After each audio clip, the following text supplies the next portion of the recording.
పల్లవి, నువ్వు నన్ను లవ్ చేస్తున్నావా లేదా? ఏంట్రా నువ్వు లవ్ చేసేది? నేను దాన్ని లవ్ చేస్తున్నా. పల్లవి, నీ ఒపీనియన్ చెప్పు. ఏరా నీకోసారి చెప్తే అర్థం కదా?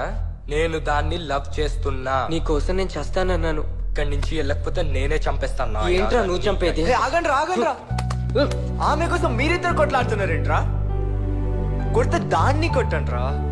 అమ్మకి దెబ్బ తగిలిన నాన్నకి చెల్లికి ఎవ్వరికి ఏమైనా పట్టించుకునే అబ్బాయిలు తన గర్ల్ ఫ్రెండ్ కి ఏమైనా అయిందంటే 10 కిలోమీటర్ల దూరం ఉన్న పరిగెత్తుకొని వస్తారా. కానీ వీళ్ళు కామ్గా మగాన్ని చూపులతో కలుపుతారు. ఆ చూపుల్ని మనం ప్రేమ అనుకుంటున్నాం. అలా వాళ్ళ మత్తుల్లో పడిపోయాడ్రా. కాదు, పడేసింది. తనతో మాట్లాడుతుంటే తిరుగుతుంటే నన్ను నేనే మర్చిపోయాను.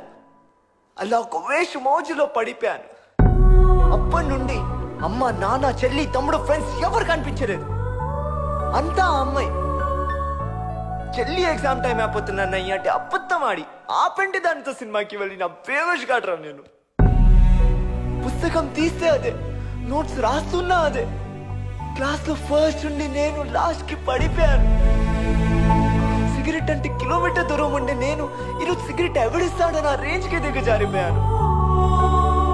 చివరికి వాళ్ళమ్మ పెట్టి పాలకి డబ్బులు అవసరం అయితే మా నాన్నతో లోన్ పెట్టించి వాళ్ళమ్మతో పెట్టి పాలు పెట్టించిన పిచ్చోన్రా. కానీ చివరికి ఏమైందిరా? ఏమైంది? నా సాక్రిఫైసింగ్ లో దానికి లవ్ కనిపించలేదు. వాడు ఎవడివో నోట్లో పోయి దానికి లవ్ కనిపించింది. లవ్ అనేది మనసులో నుంచి నోట్ల మీదకి ఎప్పుడో వెళ్ళిపోయిందిరా, ఎప్పుడో వెళ్ళిపోయింది.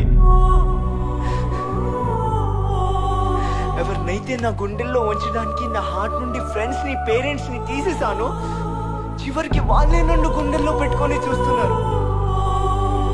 ఈ రోజుకి మా నాన్న ప్రతి నెల లోన్ కట్టడానికి బ్యాంక్కి వెళుతుంటే నా మీద నాకే సిగ్గొస్తుందిరా.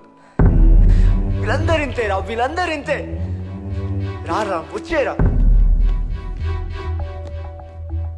ఒరేయ్, ప్రతి తల్లిదండ్రులు వాళ్ళ అబ్బాయిల్ని పిలిచి అమ్మాయిల్ని ఏడిపించకండి పాపమని చెప్తారా? అలాగనే ప్రతి తల్లిదండ్రులు వాళ్ళ అమ్మాయిల్ని పిలిచి అబ్బాయిల్ని ఏడిపించకండి పాపమని చెప్తే ఏ అబ్బాయిలకి సిచ్యుయేషన్ రాదురా.